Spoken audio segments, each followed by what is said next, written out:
Well, it is a privilege and an honor to welcome back to the show our good friend Dr. Zuhdi Jasser. He is the president and founder of the American Islamic Forum for Democracy, author of one of the most important books of the decade, title of which is A Battle for the Soul of Islam, an American Muslim patriot's fight to save his faith. Dr. Jasser, welcome back. It's always great to be with you, Seth. Thanks for having me on. You betcha. I don't know if you're on here more or Fox News more. I turn on Fox News. Every time I turn on Fox News, you're on. Does CNN ever have you on, Dr. Jasser? They did back when Fort Hood and a few other times, but not in the past few years. No, I'm not sure. I suspected as much because with everything that was going on in the world today, an American gets his head chopped off. Americans are killed in not East Jerusalem, by the way, West Jerusalem, which is supposed to be, not the place that they're angry about Israel, by terrorists from East Jerusalem. The headline on CNN was about the weather. So I was gathering that they're probably not calling you because you, like me, are about root causes, and they're not. They could care about anything else but that sort of thing. Exactly. Sweep it under the rug, and no problem here. Just get the Muslim on that'll say that it's not about faith, it's just a crime, and no bigger disease, and go on to the next story about Kim Kardashian. Yeah, Kim Kardashian and the freeze on the East Coast. Dr. Jasser, I want to get into Syria, I want to get into ISIS, I want to get into a bunch of things. But first, am I the only one who finds the irony in President Obama continually saying Islam has nothing to do with this? And then 3 sentences later, he says, I call on moderate Muslims especially to denounce this violence. If Islam has nothing to do with it, why is he calling on moderate Muslims to denounce it? Why not call on Hindus? And what was especially bizarre was his comment with, Peter Kassig, who changed his name to Abdurrahman. This poor man now was a victim of a beheading, was Muslim. And he made a point in condemning that barbarism. The president said, especially Islam, and I think he said especially, yes. I could posit many reasons, but because this poor man was Muslim. Yeah. So what better opportunity for the leader of the free world to juxtapose the battle going on within Islam than to say, here is a man who was Muslim trying to work to help Syrians and work against radicalism, was beheaded by the very forces that were fighting. And you see this dichotomy between an Islam that wants to try to come to terms with the free world and an Islam that is the biggest threat to humanity and to national security. But he didn't say that. He dodged around it and said, well, it's not his faith. It's nothing. Well, that's absurd. It's just irrational. I know you're not a psychiatrist. You are a medical doctor, though, and this is truly what I do not understand about this man of the left who is our commander-in-chief. I used the word root causes. I spent my first hour's monologue on how you call me a conservative, call me a liberal. I don't care, but I do see root cause. Why does our commander-in-chief not see, a man of the left, not see root causes? That's what they're supposed to be all about. Because if you identify a root cause, you have to treat it. You have to then say, okay, this is what causes it. I can fix it. President Obama has clearly laid out that he does not feel America has a role to do anything in the world except retract. So ultimately, if you stay away from the cause, then there's no reason to answer what we are going to do about it. One of the great things you do among all your other projects is you have this Save Syria Now organization. One of the great things President George W. Bush did, and it didn't get enough comment, I think because it probably upset the New York Times, was when Syria, the Assad regime, was found to be complicit in the assassination of Rafiq Hariri. George W. Bush did something very Reagan-esque. He pulled our U.S. ambassador out of Syria, and in so doing said, you will not be a credible country that we will recognize. In the first year of his tenure, President Obama restored that ambassador to Syria, and his Secretary of State went on to say that Assad was a reformer. I have a post from you dated November 13. Obama now finally concludes ISIS can only be defeated if Assad is defeated. Why were you not our Secretary of State? Oh, man, or somebody who at least would listen to me. Yeah. I mean, for crying out loud, the policy in Syria, his own ambassador, who really wasn't even, I don't even know if he actually became an actual ambassador because of the approval process, but our lead State Department person in Syria, Robert Ford, spent a year doing things where he realized he was half policy, no thought to what he was doing, dancing around saying on the one hand Assad had no legitimacy, on the other hand never actually articulating that we were going to help in regime change and actually help the revolution. He then did this march to Hama when it began to be threatened by the revolution and threatened by Assad's regime, and kids were getting shot in the streets, and he claimed to be standing up for them, and yet his policies were very weak-kneed. And now he's going around the country talking about how pathological President Obama's policies were and saying, I really couldn't do anything about it. I mean, what more testimony do you want than our own ambassador, Robert Ford, to Syria, speaking to Syrian communities in Chicago and Arizona and on the East Coast, saying, it was really ill-sighted, and now Hillary Clinton's buying into that. She's going to use it in her campaign to say that she wasn't pushing it. She was pushing him for alternative policy, as they all throw President Obama under the bus because they have no need for him anymore. And you realize it's all about politics and not about actually fixing the root cause, which was the two sides of the same coin in Syria, which is one side is the secular, barbaric dictator of Assad, and the other is radical Islam that now is thriving. The price of that politics isn't just the hypocrisy that we unfortunately have come to get used to in America. The price of that politics is a real one. It's close to 300,000 people dead, and it's close to 5 million people displaced. That's what the costs of this idiocy are.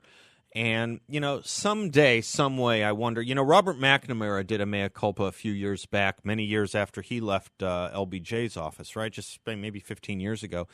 And talked about, the lies that he helped perpetrate on the Vietnam War. Somehow it didn't probably attach very much to LBJ. I wonder, now we have Panetta, now we have Hillary Clinton, now we have Robert Ford. I wonder if any of this is ever going to stick to Obama, or if people just don't care anymore. He's going to spin it, and then all of a sudden you'll see an Obama library pop up with a new narrative about what actually happened, supposedly, and we'll be mired in our new partisan battles. And unfortunately, I really, and the reason I do all this work, Seth, is I worry that the vision of what our role is as a city on the Hill and what our moral role is in the world, is it related to obsessing over things like climate change, or are we actually going to prevent genocide? I mean, to see Samantha Power now, who supposedly made her name in fighting genocide, which is what her book was about, when she actually was an activist, and now she's in a place where she could do something about it, and she's an apologist for these regimes and has said nothing about genocide. It's just it's a crime. Let me stop you right there. I want to come back. More root causes with Dr. Jasser in a moment.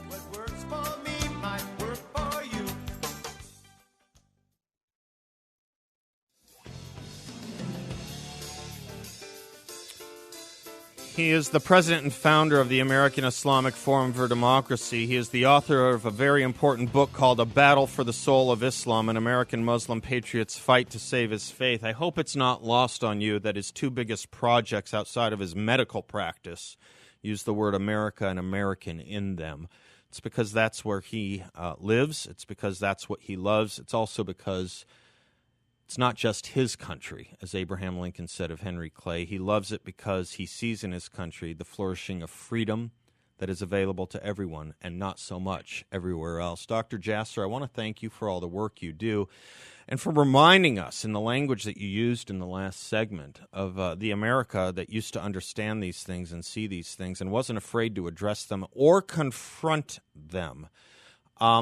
We just don't do that anymore. I was talking about, and I don't think with much exaggeration, quite frankly, how the Reagan, George Shultz, Jeane Kirkpatrick theme when confronting the evil empire was to name the name of dissidents, prisoners of conscience, if you will. Jeane Kirkpatrick even did it at a Republican National Convention keynote speech. She named names.